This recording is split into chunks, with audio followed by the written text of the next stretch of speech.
Agar, le tueur des lions. Cette histoire nous a été racontée par Fartoun Moussa Cheikh Mahamoud, qui vit à Mogadiscio. Les événements se sont déroulés dans la région de Hiran, et concernent son arrière-grand-père, un homme nommé Agar, Alé. À cette époque, Agar était connu comme un immense guerrier, célèbre pour combattre les lions qui terrorisaient les villages. Lorsque des lions attaquaient les troupeaux ou menaçaient les habitants, les gens faisaient appel à lui. Grâce à ses techniques de chasse et à son courage exceptionnel, il parvenait souvent à vaincre ses prédateurs. En récompense, il recevait du bétail, car à cette époque, la véritable richesse se mesurait en troupeaux. Un jour, Agar décida de quitter son village pour aller s'installer dans une région reculée. Ses voisins tentèrent de l'en dissuader. Le soleil est brûlant aujourd'hui. Le chemin que tu vas traverser est désertique, sans arbres pour te protéger. De plus, cette brousse est remplie de lions, certains sont même des mangeurs d'hommes. Personne ne voyage seul ici, surtout en pleine journée. Attends la nuit et pars avec d'autres voyageurs. Mais Agar, connu pour son courage légendaire, répondit calmement. J'ai décidé de partir aujourd'hui, alors je partirai aujourd'hui. Je sais me débrouiller. Merci de votre inquiétude. Sans hésiter, il prit la route. Après de longues heures de marche, vers midi, il aperçut un immense arbre solitaire au milieu du désert. Il décida d'y faire une pause pour se protéger un peu du soleil. Mais en s'approchant, il remarqua qu'il n'était pas seul. Sous l'arbre se trouvait un lion mâle, une lionne et leur lionceau. Agar portait une lance, un bouclier et un couteau. Un drap reposait sur ses épaules. À son arrivée, les lions se levèrent brusquement. La lionne tenta immédiatement de l'attaquer, mais, contre toute attente, le lion mâle s'interposa entre elle et Agar. Elle essaya une deuxième fois, puis une troisième. Chaque fois, le mâle l'empêcha d'avancer. Finalement, la lionne recula. Le lion s'avança alors de quelques pas et fixa Agar droit dans les yeux. Il hérissa sa crinière et ouvrit largement la gueule. Les anciens connaissaient le langage des animaux, et Agar faisait partie de ceux qui comprenaient leur comportement. Pour répondre au lion, Agar redressa les épaules et ouvrit lui aussi grand la bouche. Le lion gratta ensuite le sol avec sa patte, traçant une ligne dans le sable. Agar fit la même chose avec son pied. Le lion montra ses crocs. Agar frotta sa lance contre son bouclier. Le lion balança sa queue de gauche à droite. Agar agita une partie de son drap.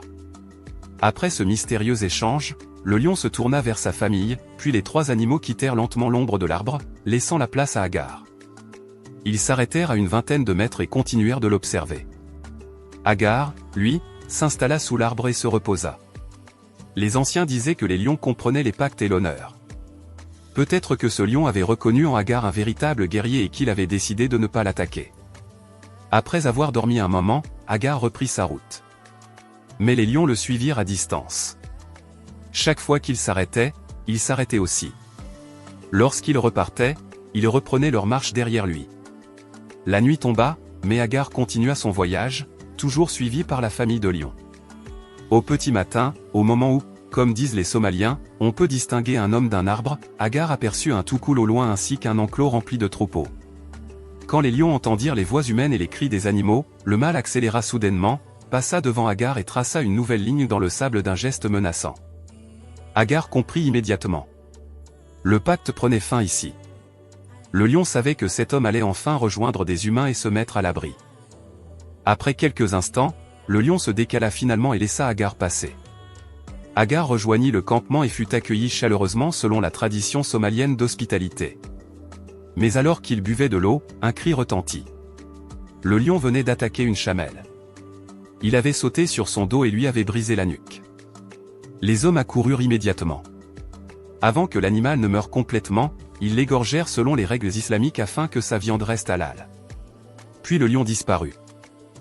Agar poursuivit ensuite son voyage et atteignit sa destination. Des années plus tard, Agar revint dans son ancien village. Mais durant son absence, un terrible lion mangeur d'hommes avait semé la terreur. Il dévorait les troupeaux et avait même attaqué un jeune garçon qui ne survécut que grâce à l'intervention des villageois.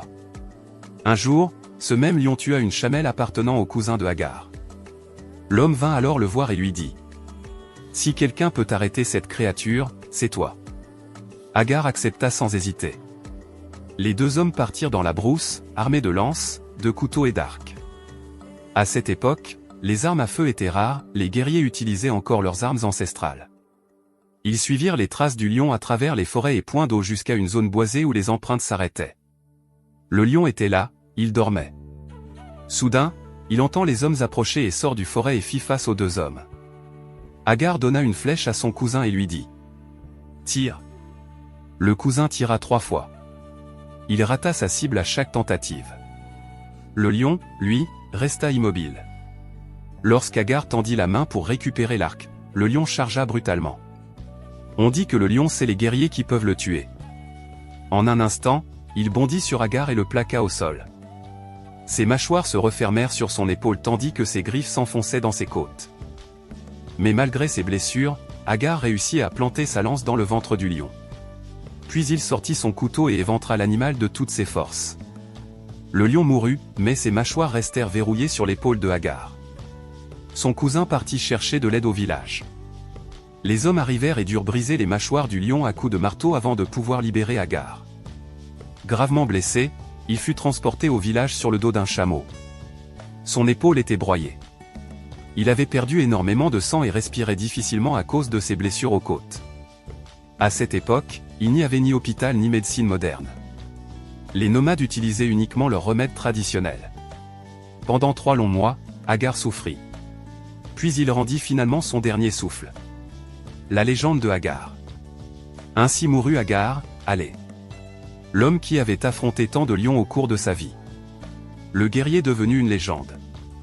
Et ironie du destin, après avoir survécu à tant de batailles, c'est finalement un lion qui lui coûta la vie. Cette histoire nous a été transmise par sa descendante, Fartoun, afin que la mémoire de ce grand guerrier ne disparaisse jamais. Si cette histoire vous a plu, n'oubliez pas de liker, de partager et surtout de vous abonner pour découvrir d'autres récits incroyables venus des traditions africaines et somaliennes. Les légendes ne meurent jamais tant qu'elles continuent d'être racontées. Le mot du jour, en langue somalie on appelle le lance, waran.